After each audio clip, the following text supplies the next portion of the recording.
बच्चों, आज हम कक्षा 8 के अंतर्गत पाठ 7 में घन और घनमूल विषय पर आपको पढ़ाएंगे।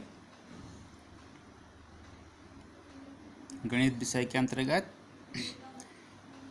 घन और घनमूल दो शब्द हैं। सबसे पहले घन पर प्रकाश डालते हैं। वैसे घन जो है ज्योमेट्री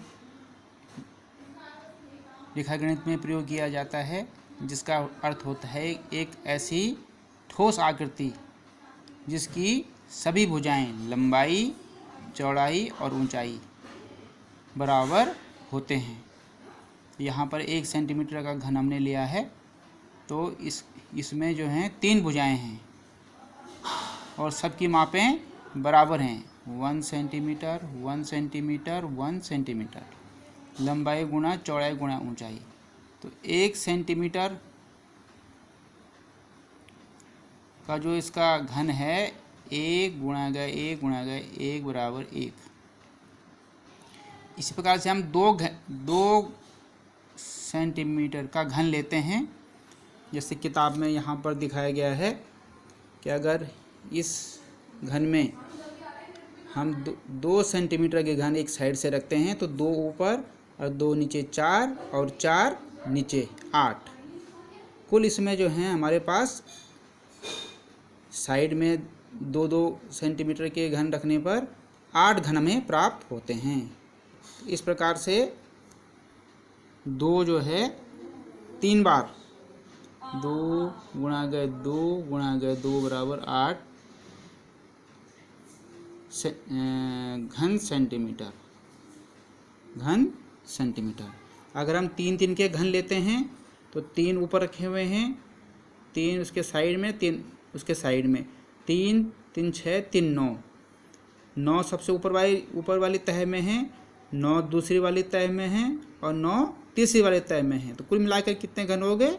27।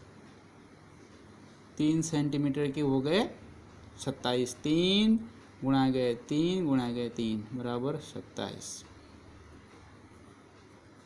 27 घन हमारे पास हो गए हैं। इस प्रकार से जो हमारे पास इसकी जो संख्या आई 1 8 27 और ये संख्याएं 1 जो है 1 का घन है, 2 का घन है। यहाँ पर देखिए 1 का घन है, 2 का घन 8 है, 3 का घन 27 है। तो इस प्रकार से हमारे पास परिभाषा बनती है कि किसी दी गई संख्या को अगर 3 बार हम गुणा करते हैं तो उसके बाद जो हमें संख्या प्राप्त होती है वह उसकी पूर्ण घन संख्या कहलाती है।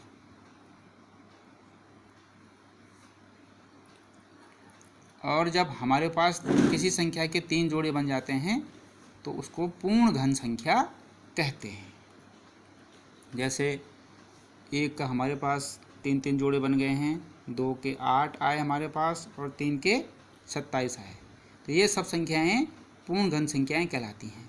तो पूर्ण घन की परिभाषा हमारी बन गई है कि किसी संख्या को या किसी दी गई संख्या को 3 बार गुणा करने पर जो हमें संख्या प्राप्त होती है उसे पूर्ण घन की संख्या कहते हैं।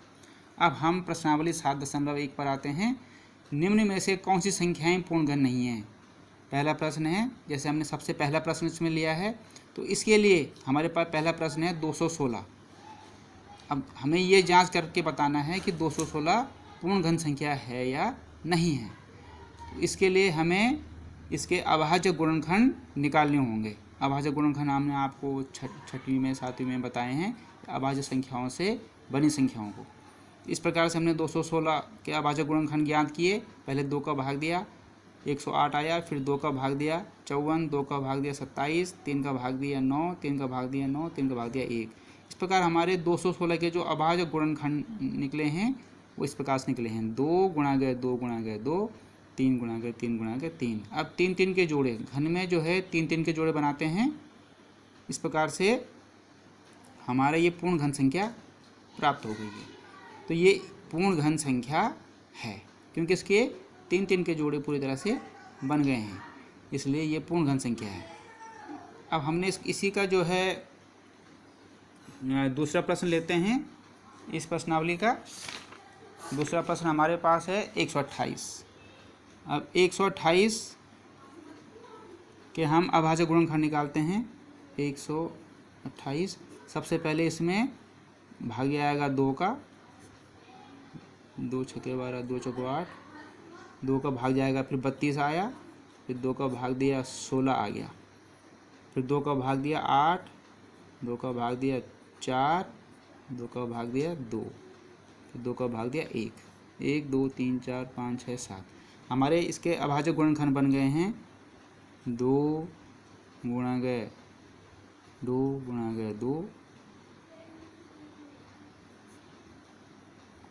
2 गुणा गए 2 गुणा गए 2, कितने 2 हैं? 1 2 3 4 5 6 7 2 हमारे पास है। 1 2 3 4 5 6, 1 2 है 7। अब हमारे पास इसके 3 के जोड़े बन गए हैं। 1 3 का जोड़ा बन गया, 1 3 का जोड़ा बन गया, लेकिन 1 2 हमारे पास ये छूट गया है। इस तरह से इसके पूरे जोड़े नहीं बन पाए हैं, इसलिए यह पूर्ण घन संख्या नहीं है। पूर्ण घन संख्या नहीं है। पूर्ण घन संख्या के लिए हमारे पास अभाज्य गुणनखंडों के 3 के पूरे जोड़े आने चाहिए। इसी प्रकार से हम दूसरा प्रश्न लेते हैं। वह सबसे बड़ी संख्या ज्ञात कीजिए, वह सबसे छोटी संख्या ज्ञात कीजिए जिससे निम्नलिखित संख्याओं को गुणा करने पर पूर्ण घन संख्या प्राप्त हो जाए। अब इसे हमने किस संख्या से गुणा करना है? वह छोटी छोटी संख्या जिससे कि ये पूर्ण घन प्राप्त हो जाए। तो हमारे पास 72 संख्या है, नंबर 3 खंड इसका, दूसरे प्रश्न का 72 के। फिर हमने वही तरीका हम अपनाएंगे, इसके अभाज्य गुणनखंड निकालेंगे। सबसे पहले 2 का भाग देते हैं। अभाज्य गुणनखंड निकालने के लिए पूरी संख्याओं का भाग दिया जाता है और भागफल उसके नीचे रख देते हैं। 2 का भाग 72 में दिया 36 आया, फिर 2 का भाग दिया 18, 2 का भाग दिया 9, 3 का भाग दिया 3 3 9, 3 एकम 3। अब इसके गुणनखंड प्राप्त हो गए हमें, 72 के गुणनखंड प्राप्त हो गए। 2 गुणा गए 2 गुणा गए 2 गुणा गए 3 गुणा गए 3, 3 के 2 जोड़े हैं। अब यहाँ पर हमारे पास एक जोड़ा और ये, इसमें हमारे पास 1 3 शॉर्ट आ रहा है। 3 3 के जोड़े बनाने के लिए हमको 1 3 की आवश्यकता और है, इसलिए हमको 3 से 1 3 से गुणा करेंगे। अगर हम 1 3 से गुणा कर देते हैं तो हमारी यह संख्या पूर्ण घन बन जाती है। जैसे 72 को हम 3 से गुणा कर देंगे, 3 दूनी 6, 3 7 21, 216। अब 216 आपने यहाँ देखा कि ये पूर्ण घन संख्या हमारी बन जाती है, क्योंकि इसके अभाज्य गुणनखंड पूरे जोड़े में 3 3 के जोड़े में बन जाते हैं। इस प्रकार से जिस संख्या के जितने भी जो है जोड़े में जितनी संख्याएं शॉर्ट रहेंगी, जैसे इसमें 1 3 शॉर्ट था, 1 से 3 कम था तो हमने इसको गुणा किया। अगर किसी संख्या में 2 संख्याएं शॉर्ट होती हैं, जैसे इसी में अगर एक ही संख्या होती 3 तो हमको फिर 3 3 9 से इसको गुणा करना पड़ता। धन्यवाद।